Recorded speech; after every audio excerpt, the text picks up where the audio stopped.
Au nom du Père et du Fils et du Saint-Esprit, ainsi soit-il.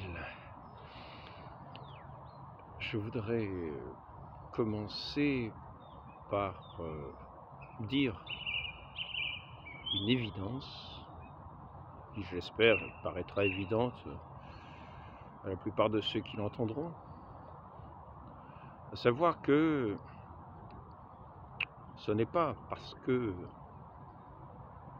on dit que les papes ont ce charisme de l'infaillibilité sous certaines conditions, qu'il doit leur être permis, lorsqu'ils parlent en dehors de ces conditions, de dire toutes les erreurs et toutes les hérésies possibles, sans que cela n'engage en rien le fait qu'ils sont hérétiques ou pas. C'est pas parce qu'on dira qu'un pape ne parle pas selon l'infaillibilité, selon les conditions d'infaillibilité, qu'il a le droit de dire des choses qui sont fausses. Aucun chrétien n'a le droit de dire des choses fausses, dans aucun domaine d'ailleurs, parce qu'on ne mentira pas, mais des choses fausses, c'est-à-dire des erreurs. Un ignorant peut dire des erreurs, mais en tant que chrétien, on ne peut pas dire des choses contre la foi, on ne peut pas dire des contre-vérités, et aucun chrétien n'est autorisé à cela. Et si l'on persiste dans ces erreurs, comme c'est le cas de tous ceux qui semblent occuper le siège de Saint-Pierre aujourd'hui depuis des décennies, on ne peut pas dire que le charisme de l'infaillibilité soit une excuse pour dire toutes les erreurs possibles en dehors de ce temps-là. Car il se mettrait au-dessus de tous les fidèles qui sont tenus d'avoir la foi catholique et de professer la foi catholique, sans erreur. Si nous venons à dire une erreur, que quelqu'un vienne nous corriger, et nous disons « Ah, je ne savais pas, tiens, c'est vrai, j'ai parlé avec présomption, je me suis engagé sur une voie que je ne connaissais pas, et c'est vrai que j'ai pu dire une erreur, et peut-être amener d'autres qui m'écoutent sur cette voie de l'erreur. » Mais quand on poursuit, après avoir eu la correction, quand on poursuit sur ce chemin de l'erreur, c'est là qu'on montre qu'on est hérétique et qu'on garde son opinion propre contre la foi d'Église, contre la foi de notre Seigneur Jésus-Christ. Cela veut dire que ceux qui se prétendent chrétiens ne le sont pas parce qu'ils n'écoutent pas la parole de notre Seigneur Jésus-Christ, qui nous a enseigné cette foi par laquelle nous avons la vie éternelle, par laquelle nous connaissons Dieu le Père, par laquelle nous connaissons Dieu, et par laquelle nous avons donc la vie éternelle. Ainsi, lorsque par exemple nous entendons en 2016 celui qui est habillé en blanc, que la plupart des gens appellent le pape François, qui est à Rome, lorsqu'en 2016, en janvier 2016, il publie une vidéo où lui-même parle en public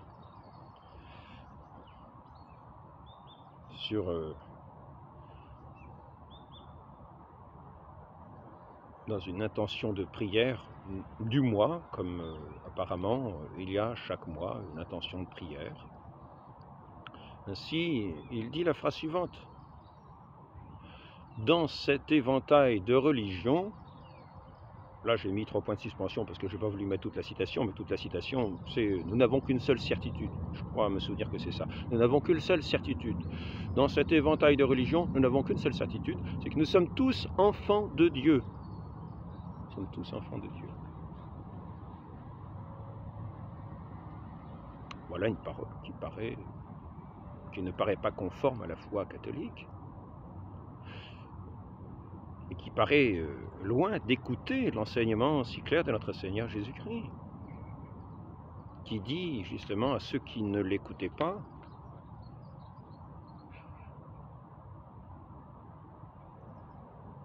si vous aviez Dieu pour Père, vous m'entendriez, parce que je viens de Dieu.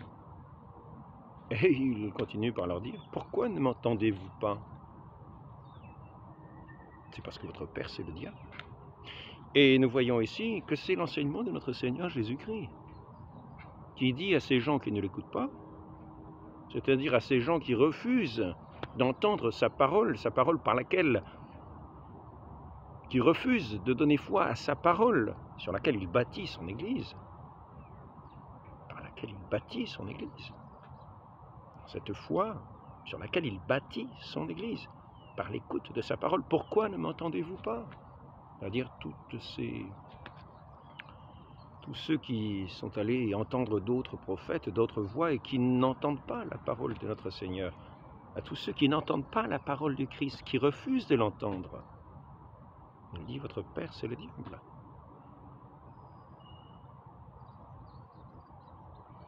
Ainsi, dire que dans cet éventail de religions, nous sommes tous enfants de Dieu, c'est vraiment ne pas entendre la parole de notre Seigneur, qui nous dit qu'il y a des enfants du diable, et par conséquent qu'ils ne sont pas enfants de Dieu. Qui sont vos frères, sœurs, vos mères? Ce sont ceux qui font la volonté de votre Père qui est dans les cieux. C'est ce que nous enseigne notre Seigneur Jésus-Christ. Ainsi, tous ne sont pas enfants de Dieu. Tous ne sont pas frères et sœurs. Il faut savoir que nous avons bien des ennemis, qu'il y a une inimitié radicale. Je ne veux pas revenir sur ce sujet car je l'ai abordé très souvent. Je reviendrai peut-être une fois prochaine. Mais cette inimitié fait que ceux qui n'ont pas Dieu pour Père n'écoutent pas le Fils unique, qui est Dieu, le Verbe éternel. Je vais vous lire un passage selon une certaine traduction que j'ai emmené ce matin, parce que c'est le premier livre que j'ai trouvé.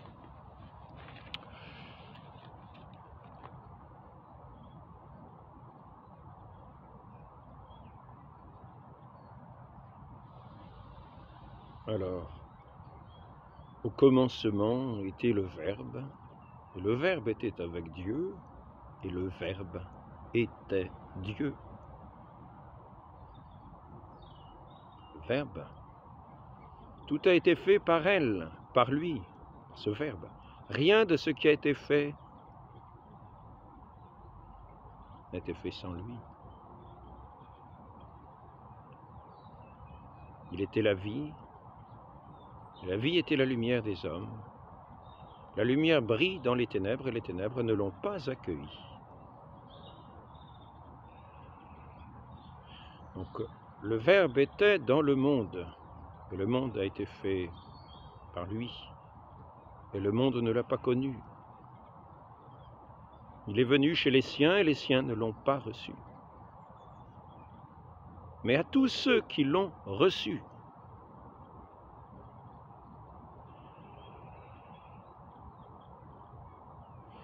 il a donné le pouvoir de devenir enfants de Dieu.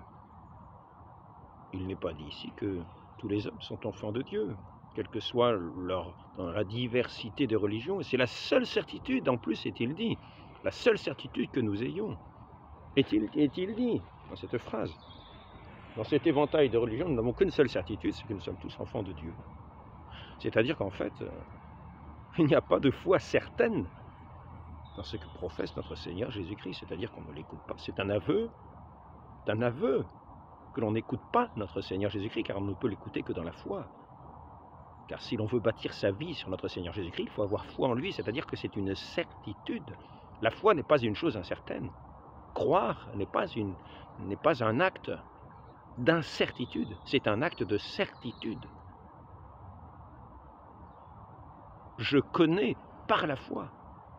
J'ai la certitude et j'entre dans la connaissance de ce Dieu qui se révèle par la foi, qui se donne à connaître dans la foi et qui bâtit son Église par notre foi, par la foi que nous accordons à sa parole. Celui qui n'a pas cette foi, qui demeure dans l'incertitude et sur les sables mouvants du monde et d'une intelligence fluctuante. Il n'a pas la foi. Qu'il vous soit fait selon votre foi. Il n'y a rien de plus solide que la foi. Elle est un don de Dieu. C'est par lui qu'il tient toutes choses.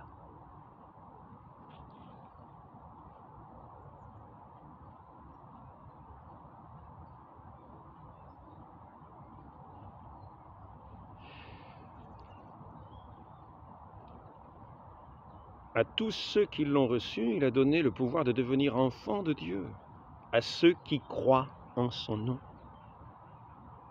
et qui sont nés non du sang, ni de la volonté de la chair, ni de la volonté de l'homme, mais de Dieu.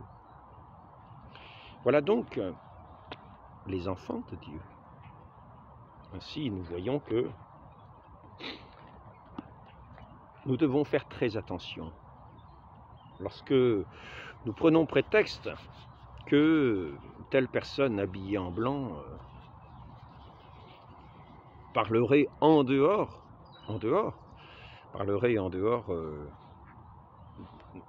des conditions dans lesquelles il parlerait de façon infaillible, ex cathedra comme on dit, ou bien alors par des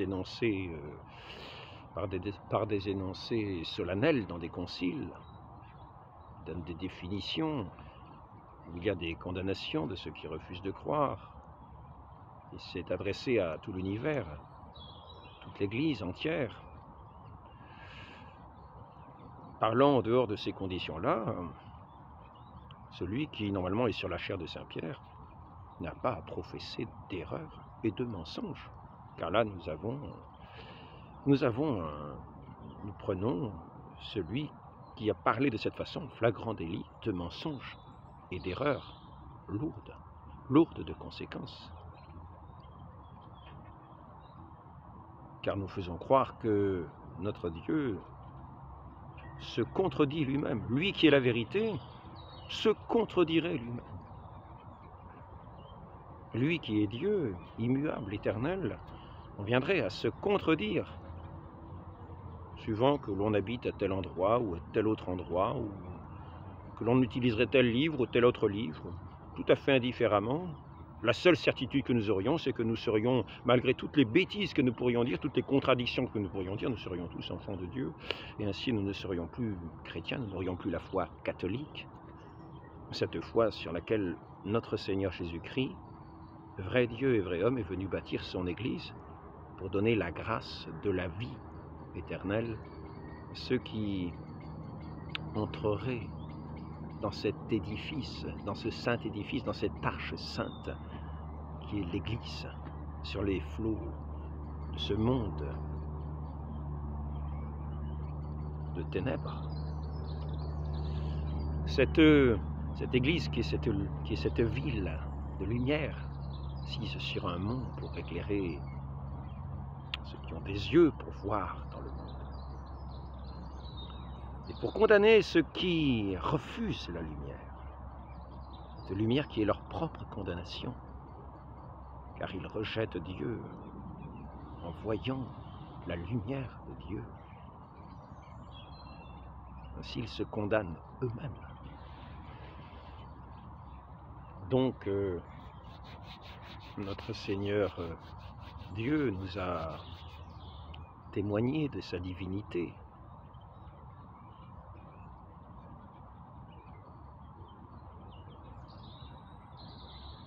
Nous voyons ici cet évangile, nous voyons que ce Verbe qui s'est fait chair, notre Seigneur Jésus le Christ, que ce Verbe est Dieu, qu'il y a en lui cette nature humaine qu'il a prise de nous, de la très sainte Vierge Marie, de cette immaculée conception.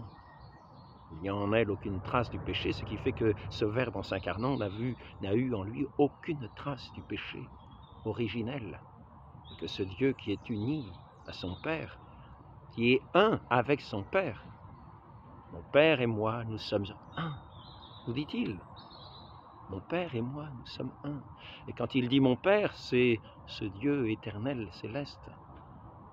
C'est ce Dieu que nous professons quand nous professons cette éternelle Trinité, ce Dieu un qui est dans l'unité, ce Dieu qui est un, et que notre Seigneur Jésus-Christ professe quand il dit « Mon Père et moi, nous sommes un ». Un dans la substance divine, un dans la volonté, un dans l'amour, un dans la sagesse, un dans la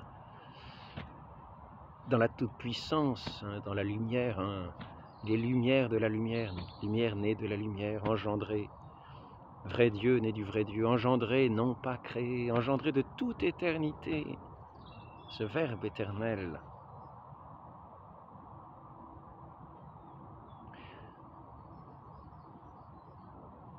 Il dit à ses disciples, « M'appelez Maître et Seigneur, et vous avez raison, car je le suis, Maître et Seigneur. » Seigneur, qui est le Seigneur? Sinon celui qui est Dieu lui-même, le Tout-Puissant, par qui toute chose se fait. Celui à qui a été remis aussi ce Fils, ce Christ, Dieu fait homme, à qui a été remis tout pouvoir sur le ciel et sur la terre. Il est le Seigneur, tout pouvoir, parce que par sa nature humaine, c'est uni à sa nature divine. Il est un. Il est un. Il n'y a pas plusieurs personnes dans notre Seigneur Jésus-Christ. Il n'y aurait pas d'une part l'homme qui serait une personne et Dieu qui serait une autre personne. Non, c'est le Verbe éternel qui s'est incarné, qui fait qu'il n'y a dans notre Seigneur Jésus-Christ qu'une seule personne, celle de Dieu, du Verbe éternel incarné. Et que c'est par sa parole qu'il nous engendre à sa vie, parce que nous l'écoutons, et que nous devenons fils, nous aussi, fils par adoption, en nous unissant à ce Fils unique. Ainsi, dire, comme l'énonce celui que tout le monde appelle le pape François, bon, ça fait quelques années déjà, puisque c'était en 2016. Dans cet éventail de religions, nous n'avons qu'une seule certitude. Ça, je l'ai mis entre points de suspension, donc je suis quasiment sûr que c'est écrit ça entre les points de suspension, je m'en souviens. Dans cet éventail de religions, nous n'avons qu'une seule certitude, c'est que nous sommes tous enfants de Dieu. Dans cet éventail de religions qui n'écoutent pas le Christ, qui ne sont pas engendrés par sa parole, qui le rejettent. Un exemple de rejet. Ce sont certes des mécréants ceux qui disent « Allah, c'est le Messie, le fils de Marie ». Sourate 5, 72. Ô vous qui croyez, combattez ceux des mécréants qui sont près de vous et qu'ils trouvent de la dureté en vous. Sourate 9, 123. Infligez-leur un châtiment exemplaire de telle sorte que les suivants soient effarouchés. Sourate 8, 57.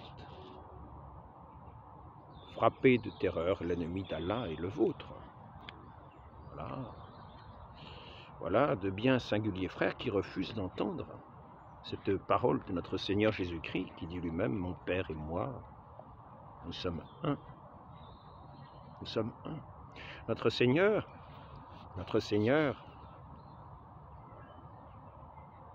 pour imprimer en nous cette foi avec toute cette force, pour nous donner aussi ce salut,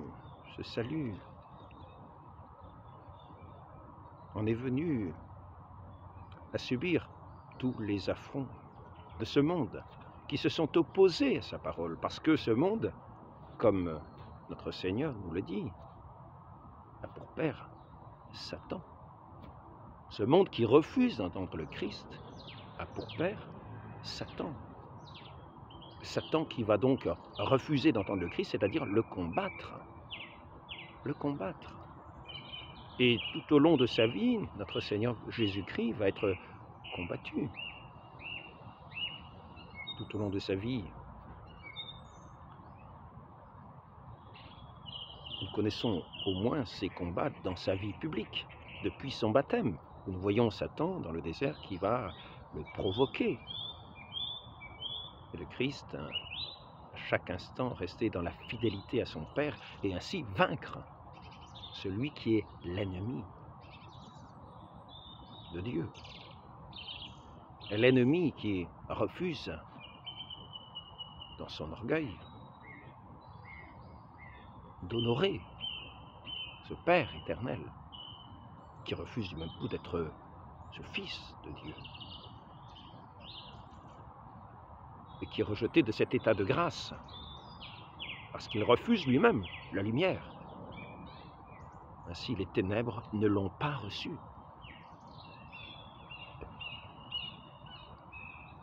Donc notre Seigneur, Jésus-Christ, va subir tous les affronts, en témoignant jour après jour de sa divinité, en accomplissant tous les miracles, non pas simplement au nom du Père, mais quand il dit « je te l'ordonne, lève-toi », il parle comme celui qui vraiment a tout pouvoir, qui est Dieu lui-même.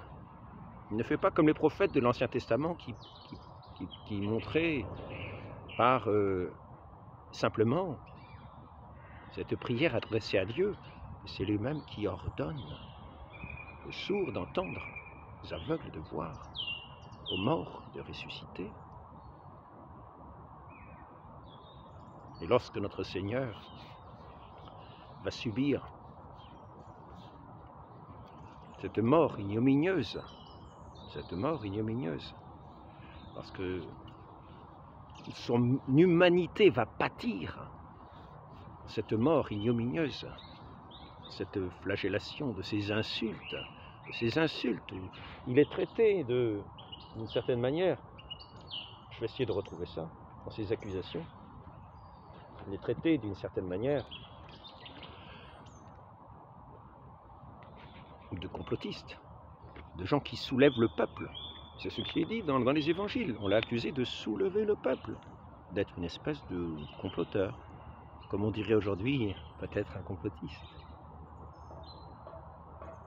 De mettre de l'agitation. On l'a accusé d'être un trompeur, un ivrogne qui allait boire et manger avec les publicains, quasiment un fou, l'a traité de fou. Donc on a insulté celui qui est la sagesse éternelle. On a traité de comploteur celui qui mettait cette parole de vérité dans ce monde qui s'était détourné de son Dieu dans un complot immense. Il fait qu'il a détourné, que par ce complot, toute l'humanité était détournée de la parole de vérité, de ce Verbe éternel de Dieu, de cette sagesse pour laquelle les hommes sont faits. Il est venu dans ce monde, lui, la lumière, pour éclairer tout homme venant en ce monde.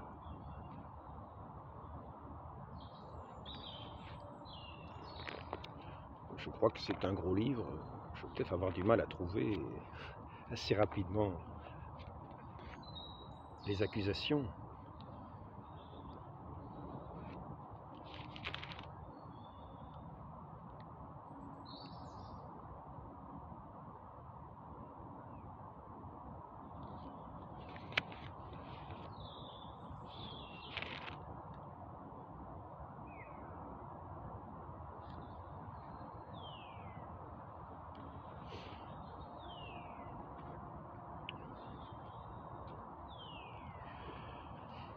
Certains prétendent même que celui qui a été crucifié n'était pas notre Seigneur Jésus-Christ. Nous avons cette apparition de Pontmain que nous venons de voir. Vous voyez, cette croix rouge, la couleur du sang, la couleur de tous les martyrs de l'Église qui ont témoigné, qui sont persécutés encore aujourd'hui, qui tout au long des siècles ont témoigné de la divinité de notre Seigneur Jésus-Christ, de cette foi en sa divinité par laquelle nous sommes faits enfants de Dieu, nous qui écoutons ce Verbe éternel, éternellement engendré du Père et qui, par sa parole, nous engendre à cette vie pour devenir enfants de Dieu. Et Notre-Dame à Pontmain est apparue tenant cette croix de ses deux mains, où il était inscrit « Jésus-Christ ». Ainsi, c'est une des rares apparitions où Notre-Dame est apparue, mais simplement sous le regard de certains enfants, en cette nuit du 17 janvier 1871. Et on pourrait dire, peut-être c'est une lubie de ces enfants, dans laquelle ces pauvres gens ont porté, vers lesquels ces pauvres gens ont porté leur crédulité. Mais dans cette apparition, comme je l'ai dit l'autre jour, autour de Notre-Dame, que personne ne voyait, qui tenait cette croix, pendant toute l'apparition, il y a eu un signe visible de tous. Et ce signe était tout simplement 3 étoiles. Une au-dessus de la tête de Notre-Dame et l'autre au niveau, je crois, des coudes de Notre-Dame. Ce qui fait qu'elle marquait, ces étoiles, l'emplacement de Notre-Dame. Et dans une figure parfaitement géométrique, ces 3 étoiles. Ces 3 étoiles qui pourraient, dans leur identité, 3 étoiles identiques, 3 étoiles situées symétriquement les unes par rapport aux autres. Un triangle isocèle dans un triangle isocèle, qui sont bien évidemment aussi un signe de cette très sainte Trinité, de ces 3 personnes divines qui ne sont qu'un seul Dieu, qui ont cette même substance divine, qui sont cette unité, ce Dieu unique et véritable. Père, Fils et Saint-Esprit, dans ce grand mystère qui dépasse tous nos entendements, mais que néanmoins il nous faut connaître pour entrer dans cette foi, dans cette parole que nous adresse ce Verbe éternel, non pas pour que nous y soyons sourds, mais pour que nous l'entendions. Cette révélation de cette très sainte Trinité a été professée par notre Seigneur Jésus-Christ jusque sur la croix. Il a versé tout son sang en l'honneur de son Père. Il a été crucifié sous le regard du monde. Il a été crucifié. Il est aussi ressuscité. C'est ainsi qu'à sa résurrection, nous voyons cet apôtre saint Thomas qui, voyant ses plaies de ses mains et de ses pieds et de son côté, mettant ses mains dans ses plaies, ses mains et de son côté, se jette à genoux en disant « Mon Seigneur et mon Dieu ». Et notre Seigneur ne va pas le détourner, en lui disant ben, « Je ne suis pas Dieu ». Non. Tout au long de sa vie, notre Seigneur a professé qu'il est le Fils du Père, le Fils unique du Père. Et nous avons cela au baptême, cette révélation au baptême. Quand nous entendons cette voix du Père, « Celui-ci est mon Fils bien-aimé en qui j'ai mis tout mon amour », alors que notre Seigneur ressort des eaux d'où il est baptisé, d'où il avait été plongé, et le ciel est ouvert au-dessus, et nous voyons cette colombe, ce Saint-Esprit de Dieu, cet esprit d'amour du Père et du Fils qui vient se reposer sur ce Fils unique, qui est loin du Seigneur, qui est le Fils unique de Dieu, qui est celui qui a l'onction divine, et qui va communiquer cette onction, comme sur la tête d'Aaron, cette onction qui coule sur son vêtement, c'est-à-dire sur cette Église, sur sa barbe. Ainsi, notre Seigneur Jésus-Christ est loin du Seigneur, il est le Christ, le Verbe éternel, qui par sa parole vient nous communiquer le Saint-Esprit. Ce Saint-Esprit qui est l'Esprit même de Dieu, qui vient sanctifier, nous sanctifier, nous qui avons entendu cette parole, vient nous engendrer, cette parole du Fils unique, qui vient nous faire enfants de Dieu, qui vient bâtir son Église, ce corps, cette communion véritable de tous ceux qui reçoivent ce Saint-Esprit de Dieu dans la profession de foi, dans celui qui est le Fils unique du Père. Notre Seigneur Jésus-Christ s'est tenu debout, tout au long de sa vie. Il a subi les brimades, les insultes, les injures, les coups, les crachats.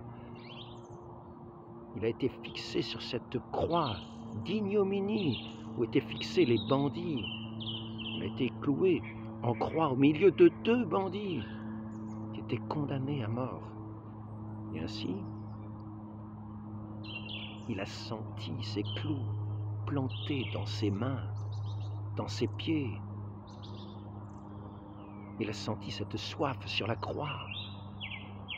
Il a senti toutes ces humiliations, de ces insultes, de ces passants, de ce monde qui l'injuriait. Lui qui était le Fils de Dieu, la sagesse éternelle, la lumière du monde.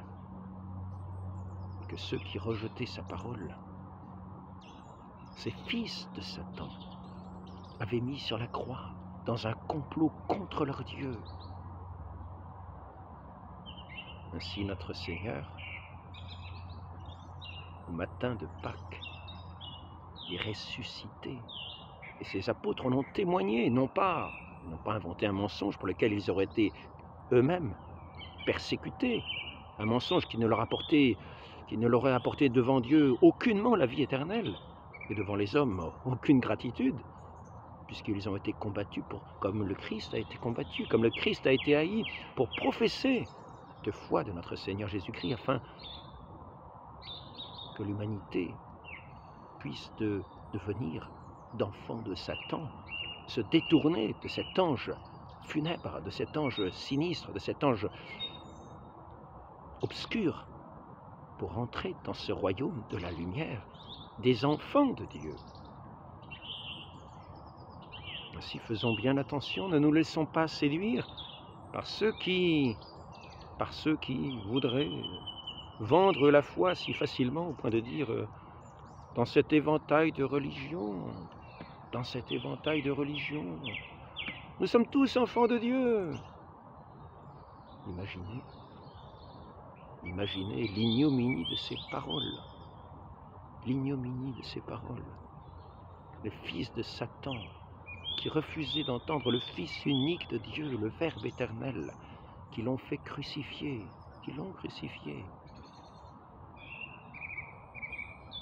sont ramenés à l'honneur de Fils de Dieu par ceux qui aujourd'hui prétendraient être les successeurs de ces apôtres qui sont morts martyrs pour témoigner de la divinité du Christ et de cette nécessité de croire en sa parole, en cette parole qui nous engendre à la vie, cette parole du Fils, du Verbe éternel.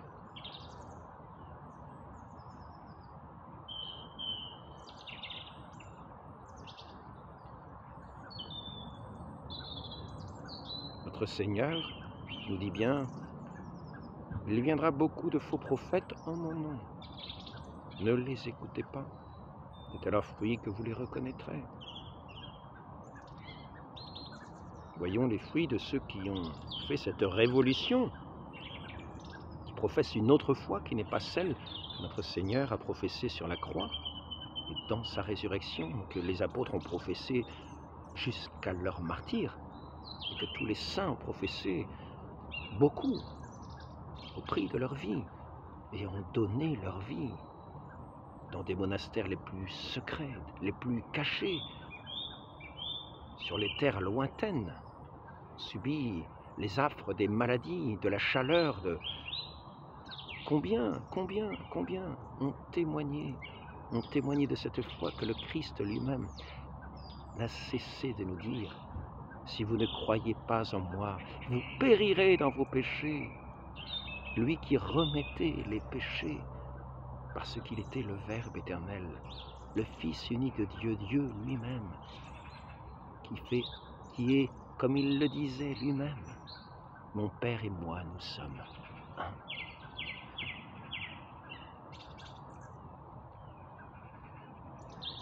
Demandons à la très sainte Vierge Marie qui se tenait au pied de cette croix et qui tenait cette croix. Nous voyons l'image de son Fils à Pontmain, cette croix rouge, de ce martyr de l'amour, de ce Dieu vivant qui a été crucifié sur la croix, dans toutes les douleurs que l'on peut imaginer, dans toutes les souffrances qui lui ont été infligées, pour que nous ayons la vie en lui.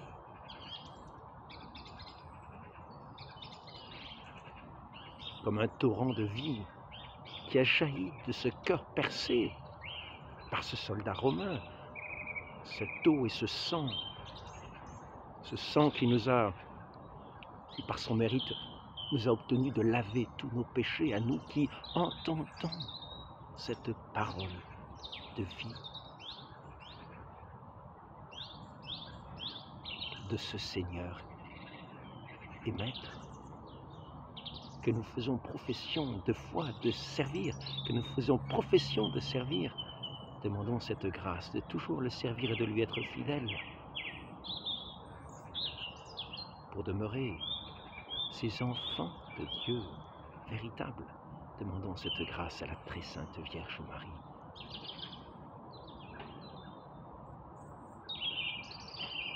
À notre Mère, celle qui nous a donné ce Fils pour que nous soyons ses frères, à cette Mère qui a toujours fait la volonté de ce Père céleste,